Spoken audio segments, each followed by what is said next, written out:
China അന്താരാഷ്ട്ര വ്യാപാരത്തിൽ അധാർമികത കാണിക്കുന്നു. ലോക വ്യാപാരത്തിൽ കേട്ടുകേൾവിയില്ലാത്ത വിധത്തിൽ തങ്ങളുടെ ഉൽപ്പന്നങ്ങൾക്ക് എക്സ്പോർട്ട് കൺട്രോൾ അവർ കൊണ്ടുവരികയാണ്. ഈ അവസരത്തിൽ USA വേണ്ടി മാത്രം ഞാൻ സംസാരിക്കുകയാണ്. നിലവിലുള്ള താരിഫുകൾക്ക് പുറമെ ചൈനയ്ക്ക് 100% താരിഫ് ഞാൻ ഏർപ്പെടുത്തുകയാണ്. അടങ്ങി എന്ന് തോന്നിപ്പിച്ച തീരുവ യുദ്ധത്തെ ഉയർത്തെഴുന്നേൽപ്പിച്ച ട്രംപ് ട്രൂത്ത് സോഷ്യലിൽ കുറിച്ചതിങ്ങനെയാണ്: ഉന്നം ചൈനയാണ്. സെമി കണ്ടക്ടറുകൾ, യുദ്ധവിമാനങ്ങൾ തുടങ്ങി മറ്റാധുനിക സാങ്കേതിക വിദ്യകളിലെല്ലാം ഉപയോഗിക്കുന്ന റയർ എർത്ത് മിനറൽസിൽ ബീജിംഗ് പുതിയ കയറ്റുമതി നിയന്ത്രണങ്ങൾ ഏർപ്പെടുത്തിയതിനെ തുടർന്നാണ് ട്രംപിന്റെ ഈ നീക്കം. നവംബർ 1 മുതൽക്ക് അധിക തീരുവ നിലവിൽ വരുമെന്നാണ് ട്രംപിന്റെ ഭീഷണി. ഇതോടെ ദക്ഷിണ കൊറിയയിൽ വെച്ച് നടന്നേക്കാവുന്ന ട്രംപ് ഷീ ജിൻപിങ് കൂടിക്കാഴ്ചയ്ക്കുള്ള സാധ്യതകളും മങ്ങി. കഴിഞ്ഞ ദിവസങ്ങളിൽ 5 ധാതുക്കൾക്കാണ് ചൈന നിയന്ത്രണം ഏർപ്പെടുത്തിയത്. ഇതിനു മുൻപ് ഈ വർഷം ഏപ്രിലിൽ 7 ധാതുക്കൾക്ക് നിയന്ത്രണം ഏർപ്പെടുത്തി. ഇതോടെ നിയന്ത്രണമുള്ള മൊത്തം ധാതുക്കളുടെ എണ്ണം 12. സുരക്ഷാ കാരണങ്ങളാണ് ചൈന ഇതിന് നിരത്തുന്ന ന്യായം. അമേരിക്കയ്ക്ക് ഒഴിച്ചുകൂടാനാകാത്തതാണ് ചൈനയിൽ നിന്നുള്ള ഈ റയർ എർത്ത് മിനറലുകൾ. US പ്രതിരോധ മേഖലയിൽ പ്രത്യേകിച്ചും. A-35 ഫൈറ്റർ ജെറ്റുകൾ, വിർജീനിയ കൊളംബിയ ക്ലാസ് അന്തർവാഹിനികൾ, ടോമഹോക്ക് മിസൈലുകൾ, റഡാർ സിസ്റ്റങ്ങൾ തുടങ്ങിയ സൈനിക കവചിത സംവിധാനങ്ങൾ നിർമ്മിക്കാൻ ഇവ അത്യാവശ്യമാണ്. സെമി കണ്ടക്ടറുകൾ നിർമ്മിക്കാനും ഈ ധാതുക്കൾ വേണം. കഴിഞ്ഞില്ല.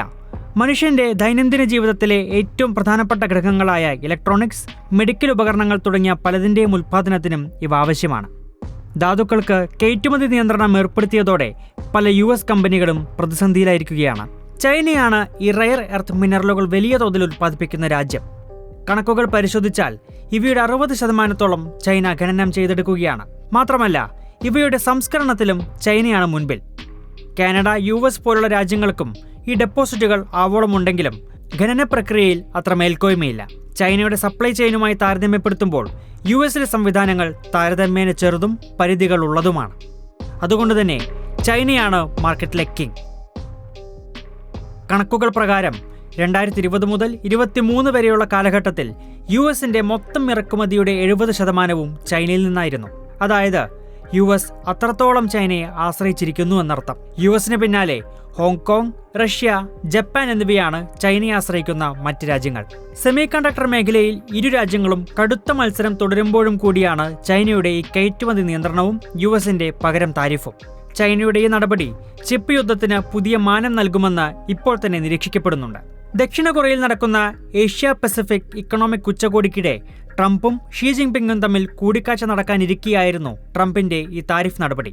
ഇരു നേതാക്കളും അവസാനമായി കൂടിക്കാഴ്ച നടത്തിയത് 2019-ലാണ്. താരിഫ് യുദ്ധങ്ങളും മറ്റും കൊണ്ട് ആകെ കലുഷിതമായൊരു കമ്പോളത്തിന് നടുക്ക് ലോകം നിൽക്കെ ഇരു രാജ്യങ്ങളും തമ്മിൽ തുറന്ന പുതിയ പോർമുഖം എങ്ങനെ ബാധിക്കുമെന്ന ആശങ്കയും നിലനിൽക്കുകയാണ്.